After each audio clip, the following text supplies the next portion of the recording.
So choice. Keep coming. Want to see this breakthrough VWAP. Here we go. ES Futures, SPY crashing out. Both of them now. Beautiful.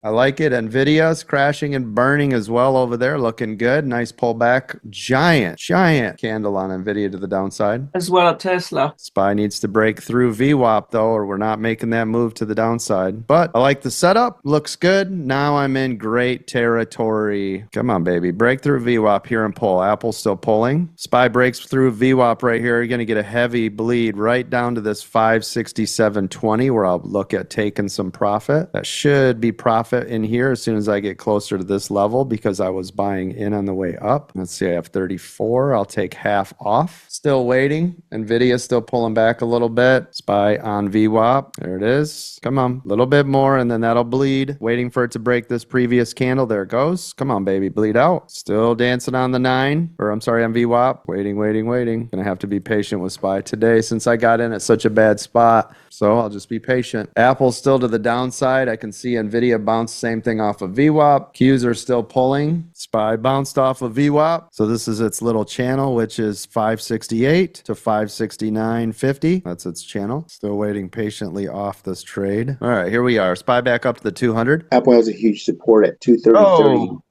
Uh-oh, there goes What the heck was that, Coach? Wow. It touched the 200 and went bloop. Oh my gosh. How many people just got burned out? How many people just got faked out on that pump? NVIDIA, Apple, and Tesla just pull at the same time. Yep, all of them. Bye-bye, birdie. Buy right here. I want to see it break below this 567.20. This is the next area we want to see this break. Be careful. This is a bounce zone. I do want to see it flush below this. Flush below this, we're going to get that nice fill to the downside. That's what I'm looking for. I had a lot of decay up there. I'm still not break even. I'm down 300 bucks right now. Still waiting for this to break through this 567.20.